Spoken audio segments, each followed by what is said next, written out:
affordable design solutions, what is the key to balancing innovation and cost from the very start of a project? Okay, I'm happy to be here. Thanks for asking me out. So to start talking about the design and how to create a unique design within a very low budget, I would like to say that we're usually starting our design from creating a perfectly working layout, which consists of the very unique shapes, because this actually helps you to create a unique atmosphere. And it is not about the materials mostly. It's more about creating an interesting shape, which actually works, which creating a unique appearance of all of your projects. But if we're talking about the materials, nowadays for us it's a really interesting time because, as you know, we have a lot of sanctions going on, and we have to find the way how to create an interesting environment by using materials which are kind of looking alike of the materials which we would like to use. So we already know how to create a space which looks like a space covered with metal panels, but instead of using metal panels, we're usually using them with painting, with shimmering paint. It's a very interesting appearance and it's creating a very unique space. But apart from that, we're usually thinking about the final result which we would like to get. For example, once we were working inside of the classical building, which has been located inside of the historical center of the city, but we were making a very simple office space inside of it, which is technically a service space. And we had a really small budget, but apart from that, we really wanted to create a memorizable design. So we decided to get this classical facade, which we had inside of the building, and we decided to apply a film on our glass partitions, which had the same shape as an arches on the facade. It's a really cheap solution, but it's created a unique space and unique feeling of the design. So basically what I would like to mention that for us, the most important thing is to start from creating a perfectly working layout with an interesting shapes, because design is mostly about the shaping, not about the materials which you're covering around all of these shapes. And the second one is to always think about what result which you would like to get, how you would like to make this space work and what atmosphere it should have. Because if you know what type of the idea that you're using inside of the space, you will get this unique feeling. So this is my small speech about our usual approach to the design.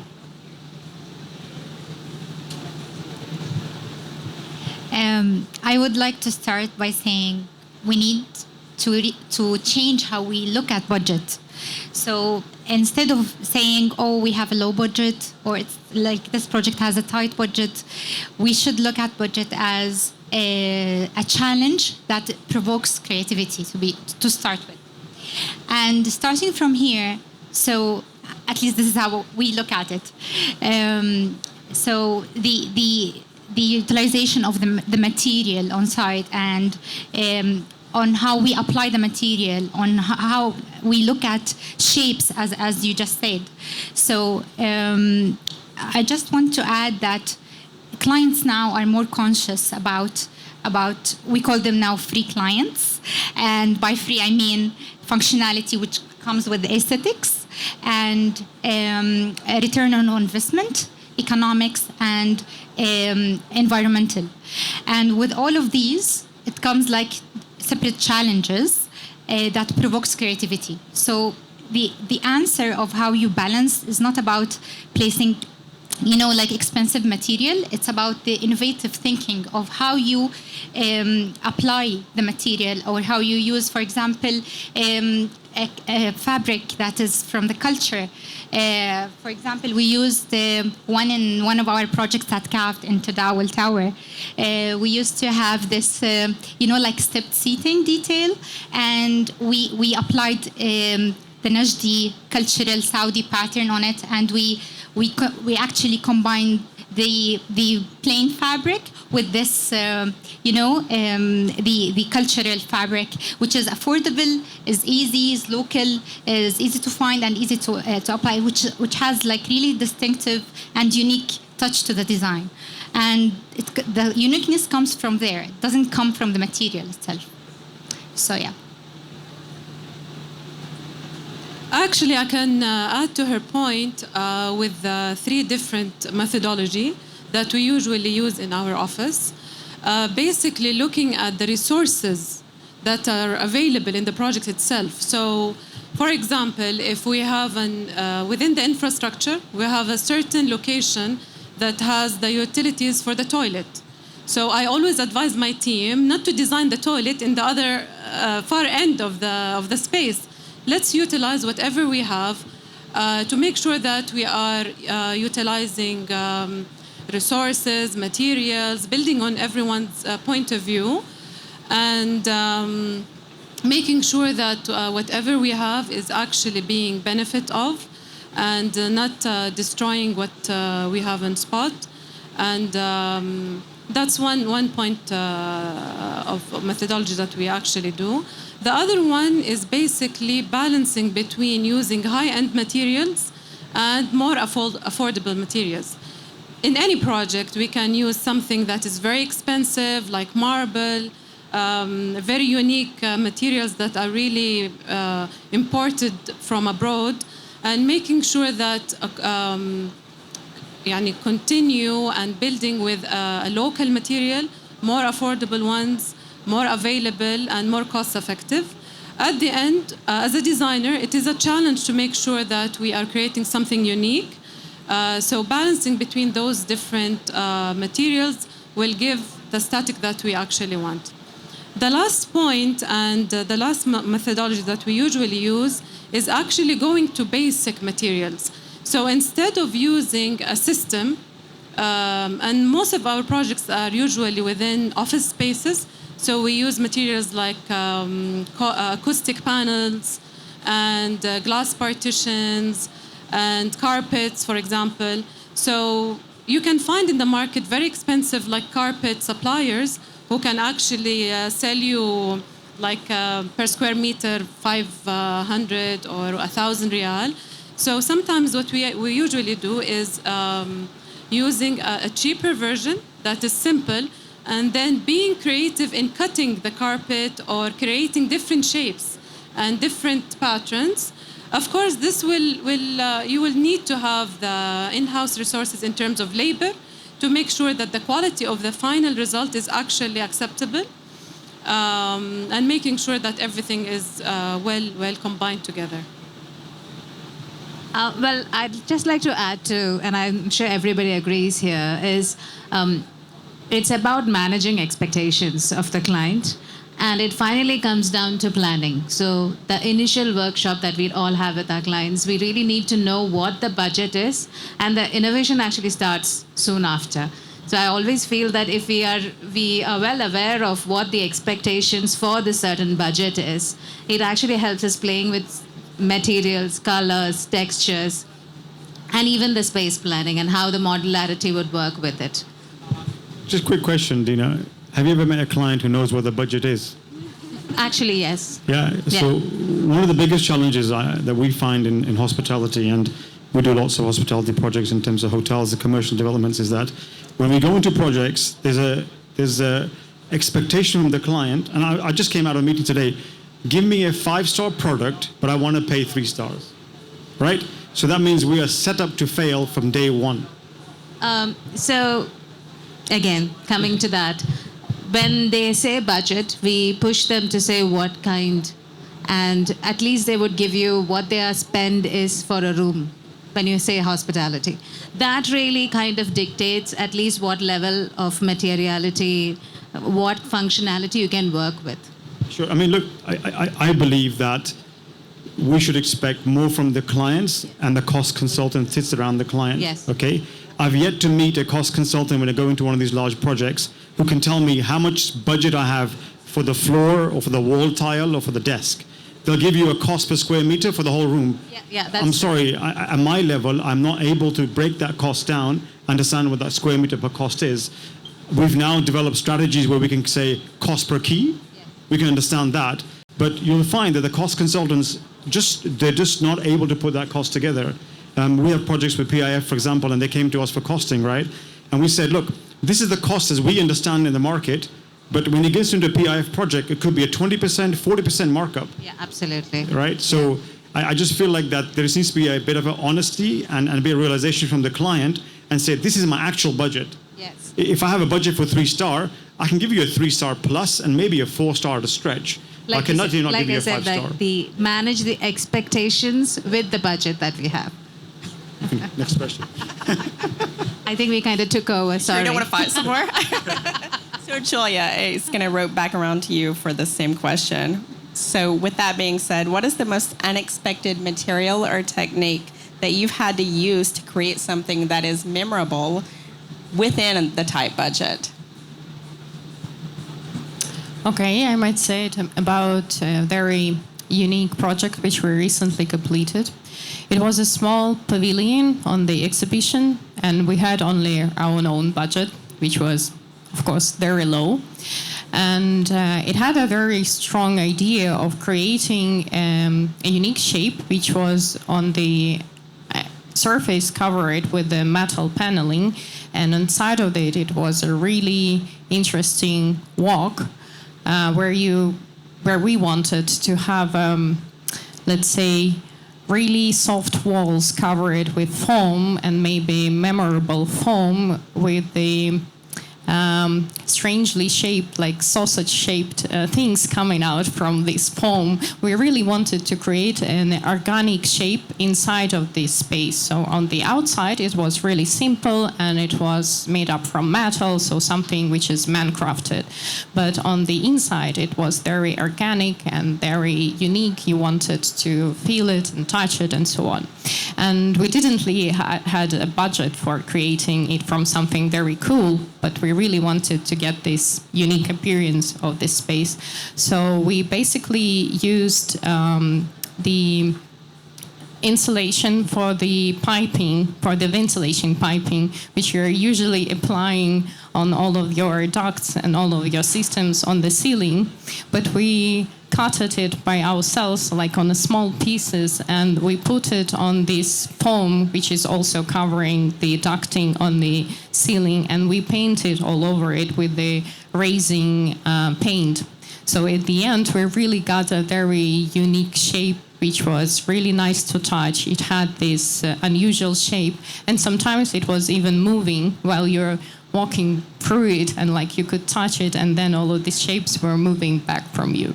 So it was a really like unique experience for us, using something which is really not for finishing or using in the design interiors and so on. Actually, I can build on this example. Actually, being very creative by using different materials that are not made for interior finishes. We had a project also a while ago, and we had a very tight budget when it terms of acoustical panels. So the idea was buying the raw material of the felt, which usually use it in the panels that are hanged on the ceiling or on the walls. And we created a pattern from the branding itself, the branding of the company. And of course, our labor spent like hours and hours of creating those patterns, but the end result was really amazing. And when it comes to cost, basically it was nothing. So yeah, being a designer is not easy, and especially while being challenged by the client to have a very creative end result and very cost-effective solutions. But at the same time, I would like to think about efficiency and cost-effective when it comes to more value for money strategies. For example, smart systems and all kind of sustainable materials that can actually last for longer. So it doesn't have to be thinking about the cost today, but building on that for the future. So maybe the client will accept paying a 20% higher now, but knowing that it will cost less in the future will definitely make sense. So I think we should think about that in that way, as a future planning, not actually recently or currently. I would also like to add one small thing, that in design, the most expensive thing is usually the idea and your approach.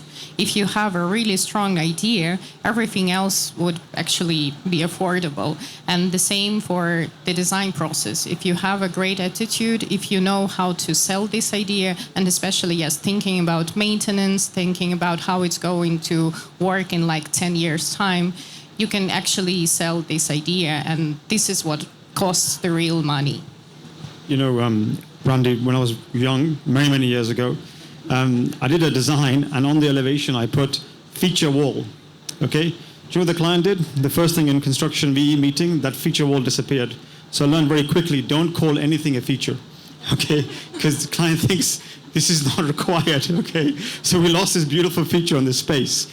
In hospitality, we do things a bit different. First of all, we believe that if you have a really good narrative, a good story around anything, then even if you reduce the budget, that the project will tell a story, okay? And we've had, lots of examples where we delivered successful projects with heavy value engineering. We had one particular project where we were called into the Jumeirah, and the Jumeirah in Bahrain, Jumeirah Al Sahel Resort and Bahrain Hotel, it's been going on for about 8 years. So after 8 years, when they finally opened the furniture, it was designed 10 years ago. So mustard colors, horrible blues, wooden legs. It definitely didn't look like a Jumeirah from Dubai, right? And the client just went, oh my God, what do we do? So they said, okay, let's call IDA in. Yeah, you've got 3 months to fix all this, redesign all the public areas, cost, program. Oh, yeah, and in 2 months later, the Crown Prince will come around and have a quick look at it. I was like, you are kidding. And I don't know if any of you have been to Bahrain, it's tiny space. If I screw up a project with the Crown Prince, he'll probably kick me out of the country, okay? So literally the team, we were designing over the weekend. By Monday and Tuesday, we're doing the drawings. And by the next end of the week, we were on site trying to procure these items. And we were calling Dubai. We literally brought the trees in from Dubai. We do a lot of work with Address and Vida. We said, have you got any trees? I have an address order ready. Can we steal those 22 trees and give them to us? Literally, it was like that. And one of the features we put in, like one of the problems with the project was it was very heavily designed. And so the idea of the project, the concept was, it was a journey capturing from the city to the sea, okay? So I don't know about you guys, but I have a really amazing time at work and I'm really tired at the end of the day. So if you are going to go and enjoy yourself, you want that moment of freedom. You want the moment that I'm coming to a resort and with these beautiful views, and Jumeirah properties are beautiful the way they're set up. So one of the things that we put in was a chandelier, and we called it Flight of Freedom, okay? And we put all these birds that fly in a circle, So it's like the first thing you do is you see these birds, but I only had 28 days to design and procure and install the chandelier. So we talked to people in China, and the bird had 2 wing settings, high and low. It had 158 birds, and I'm not joking you, 3 days, the client, our team, and everybody stood there and pinpointed every single bird to point the right direction. But that's the most Instagrammable moment in that project when you walk in. But it has a really nice story to it, right? So sometimes you can do successful things, and we managed to deliver in 3 months. And just to make things worse, they told us at the second week of the meeting, they said, oh yeah, we also booked the whole hotel out for the Formula One event. So it was like immovable date, So yeah, so it's a fun story, but I don't want to do that again, guys. So any clients here, don't do that again, please. I just want to add one more thing. So basically, we usually design to budget, right? So when you have a clear budget from a client, we usually design to budget. But you have to keep in mind that we're in an ever-evolving industry. Prices change in months even. And we need also to keep in mind, here in Saudi, the construction costs 30 to 40% sometimes more than Dubai, for example. So the prices are higher. So at some point, value engineering is a fact of life. So you have to do some value engineering at some point. And for you to have the upper hand and to know exactly what should be done, you should do 2 things, which is one, you should do the thorough research about the local market and understand the abilities and constraints, let's say. So by understanding that, you'll come to a knowledge, or you'll come to a realization of what can be done and what can be bespoke within the locally available market and the local craftsmanship. So this is one thing you need to keep an eye on. The second thing is the international innovation. And by that I mean there's so many innovative solutions that can be cheaper, and I'll give you some example. For example, if the client wants this skylight. Skylights are expensive to make, the structure, everything. So you can actually, there's a new product released like recently in the market, which you can install light panels that actually can mimic day and time of the day of the real skies, and which is automatically changes the color and the intensity and gives you this feel of the space and being, like outdoor, like or a courtyard or something with a skylight. Or the same can be applied on the walls as like a window or some sort of opening. So this is another way to think at it, or to try to implement these ideas. Another example is we have like veneer, wood veneer, for example, and now we have so many companies that are more aware of something that calls stone veneer, or they call it stone skin. You can also shape it. You can still feel and take the design intent and the look and feel of the real stone, but without, for example, especially if you have curved walls or curved corners, you can actually implement these stone skins or stone veneers. But again, understanding the maximum we can go with the curves and stuff like that, you implement in the design at an earlier stage. And instead of purchasing, like a full block of marble, for example, you can get this stone skin and gives you the same look and feel without being over budget. So you need to keep, again, it's not about mastering it. It's about just to keep an eye and keep, in this very changing and evolving industry of what's going on, who's the new supplier locally, who can I go to, even the use of natural wood. It's sustainable, locally available. You can do so many textures with it. You can have it dented, you can have fluted, and it doesn't have to be fluted, the boring fluted wood. You can play with the diameters of the fluted.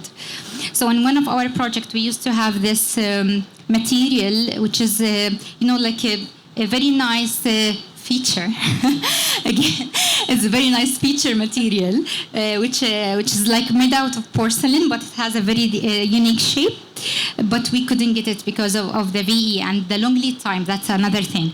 So we did that in wood with different diameter of the fluted wood, which gives you more or less same effect. And it's like locally available, can be done. You can modify the design as well, and it can adapt to the size as we have it on site. So yeah. I always tell everybody, to be a designer in Saudi, you experience a new kind of risk management that's untouchable everywhere else in the world. So, Dina, so I wanted to ask you, what is your favorite way to introduce something very unique in a project when you have a limited budget constraint? Color. I think color can transform spaces, areas. Again, going back to cost effectiveness, we had to refurbish a 5-star hotel in a shoestring budget. So we had to recycle, upcycle whatever we could. So we used color, for instance, in the mini bar where the unit already had kind of grooves in it. We introduced color and created an ombre effect, and then ran with the theme. And as you were saying, it's very important to have a narrative. So we picked up the Memphis theme, brought it back to life, and just had fun with it. So no complaints.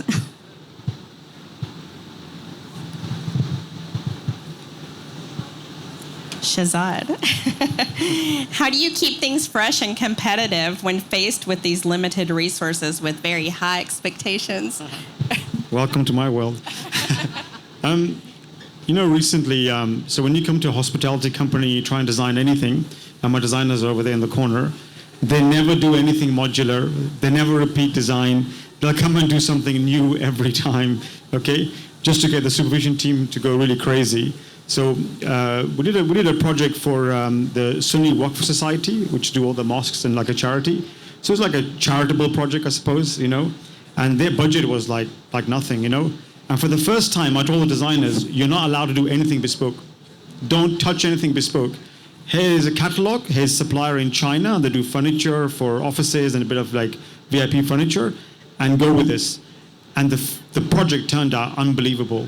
You know, like when you do like a project which is more lifestyle driven then in terms of how it happens, and from where this government entity was before to what we brought them now, there was like day and night difference, you know?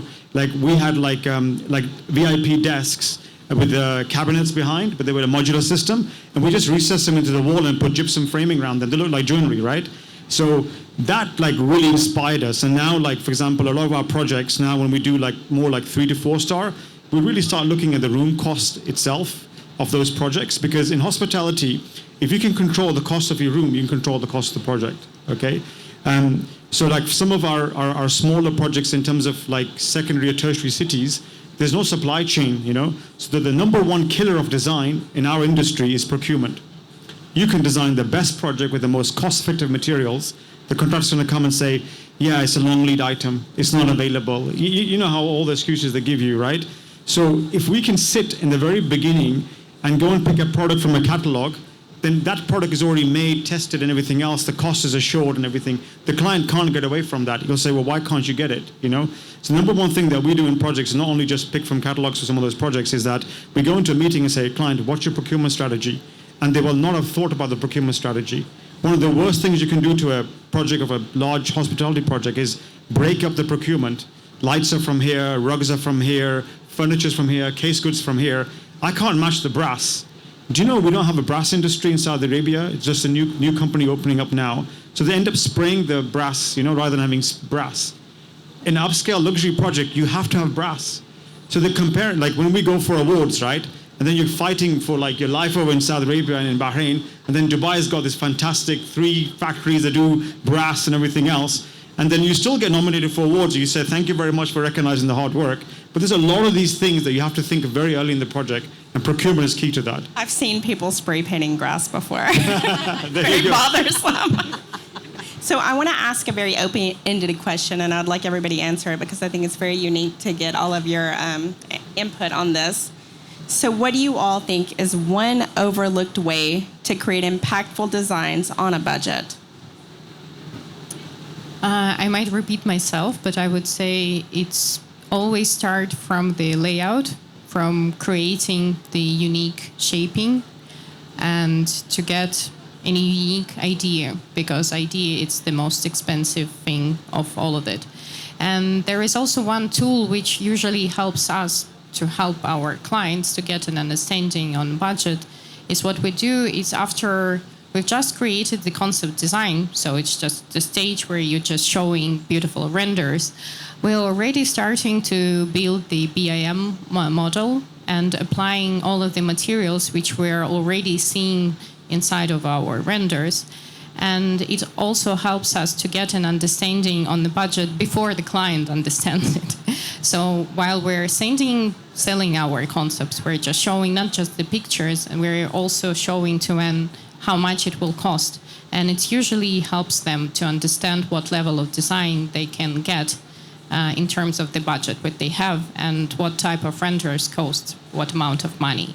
So the first thing is shaping, another one is idea, and the last one is trying to get an understanding of the budget before you go to the client and sell it. Brandy, for us, I've already mentioned a whole bunch of things from design brief to budget to narrative to procurement. But one of the things that we're realizing very, very quickly, right, and even this goes for the big organizations in Saudi Arabia, is educating the client. The number one thing you have to do is educate the client. I just came from a meeting, and the client wanted to cancel 60 centimeters of vanity, which goes across the side, right? So I looked at him and I said, why do you want to cancel this? Oh, it costs too much money. I said, what's your budget for the vanity? I don't know, but I want to cancel that. It costs too much money. I said, if your budget is, let's say, $300 for that vanity, I'll deliver that vanity for $300 with that extension of the ledge, because it's important for me to look at it, you know? But don't Don't start cutting and snipping from your own mind just because you think it's expensive. Sometimes clients don't have the education to understand we can bring that product to life through our experience and our procurement network and our resources, but they just think, oh, that's expensive.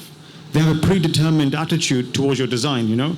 So that's when the client has to work with your trust, and having successfully delivered projects in the region, that really helps. You bring them along and you tell them a story about how we deliver this project, how we deliver this project, then they start, okay, you know what you're doing, you know, and they go along with it. So number one thing is educating your client for us. This is why I always say that your personal choice shouldn't be a business choice. Those are two different things. What's good for the business might Don't not be get great personal for- with your design. Exactly, You know? with anything business related. I just want to add one more point. So I can imagine that you had a very interesting meeting today. It was great fun. So basically about educating the client. Actually, I started this talk saying we need to change how we look at budget. And instead of being constrained, it's being a potential. And it's being a challenge that provokes creativity. We also need to educate the client to change how they look at budget. So basically, this client, when he said, we need to cancel that, he wasn't happy about it, right?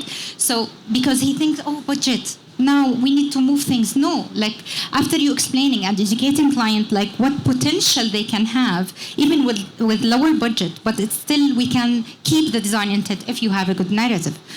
So being honest and don't shy away from talking about budget to clients early on in the stage. Like in each stage, get the cost checked. And so at some point, like you're not a designer by like a standalone designer, you're a designer. You're quantity surveyor, you're actually cost consultant as well. So by educating the client of the potential they might have and to come to understand, and like you're building a trust as well with the client. So you're more free to keep things that is important to you, and you can play with other areas where you can reduce the budget. So yeah. Actually, if there is one thing that I think would be really beneficial in that point, is basically going back to the local content. We've been working on so many governmental projects, and there is a big initiative in supporting the local materials and the local suppliers and the local factories. So, and building on that, having an eco-friendly and sustainable approaches always goes back to the local materials that are available. So I think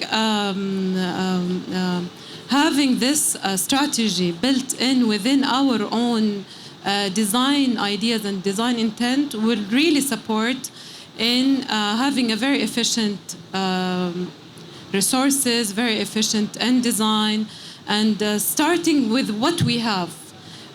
Most of the times we do a beautiful designs, and then when it comes to executing it, it's very difficult, long lead material, very expensive. So why not starting with what we have actually? So local content is a very important subject and very important initiative, and the government is really supporting that.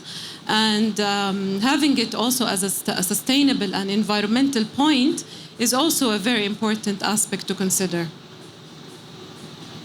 I would just add to say that the one thing that gets overlooked, or maybe the two things, are time and research. So the amount of time that actually you're spending is actually the money. So it always gets overlooked, because by the time you're doing a layout and you have a great narrative and you then do the renders, then the client now believes that you're ready to go to site. They forget about the technical drawings, the procurement strategies, what goes behind it, which is the actual work. So I think something that gets overlooked all the time is time. So true. I was laughing because you're talking about having to educate, and you have to do all of these other roles. I came here as a design strategist. I'm literally publishing research now in Saudi Arabia. So you really have to morph into your community, into the country, into what you're doing, and have to wear many, many hats. So I wanted to, to wrap it up now. So I'm going to ask everybody one more question, and then we'll let the audience ask questions, because I'm sure they have a lot of questions. This is a very difficult subject that we could go on and on and on about forever. How do you each define peculiar design in your own work? And where do you see the greatest opportunities for it in the future?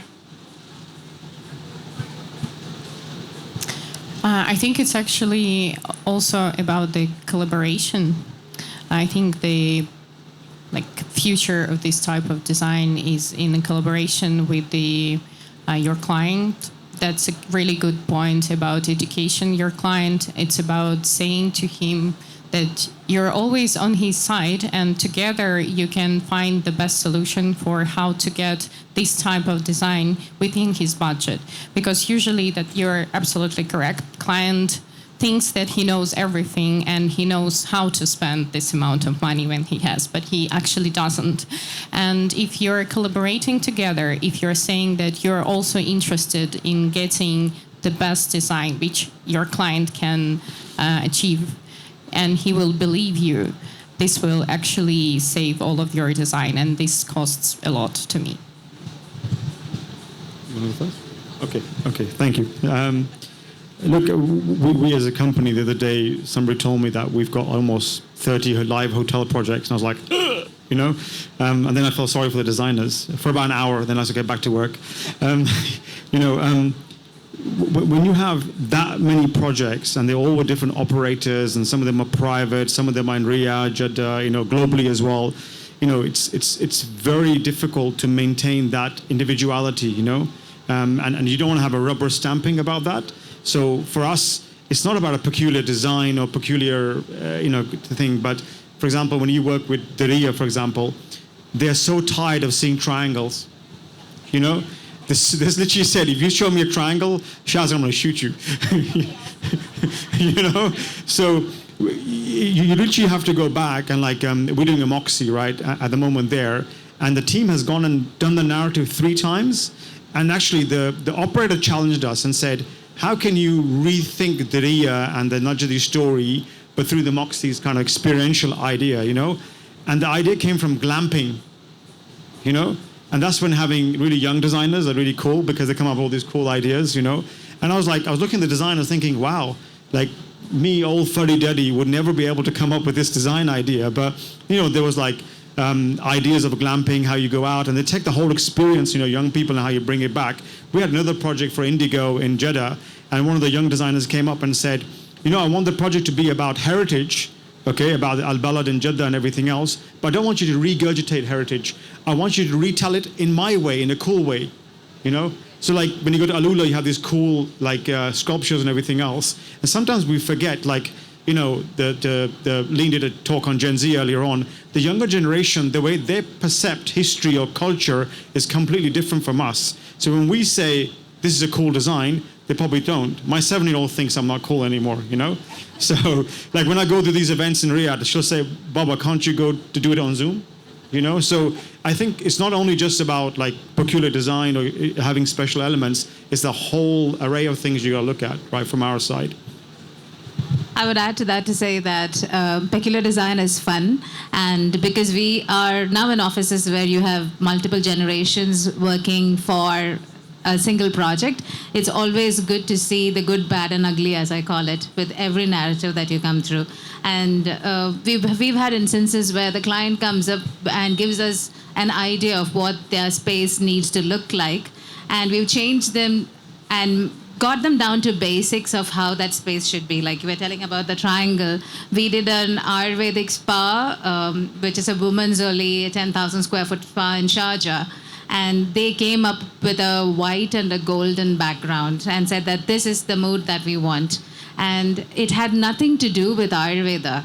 So then we came back and kind of got into how the chakras work and how you should be as close to nature as it should be.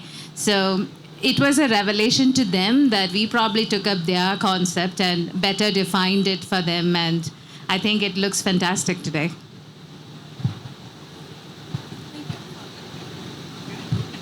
Just I'll add one thing, Brandy.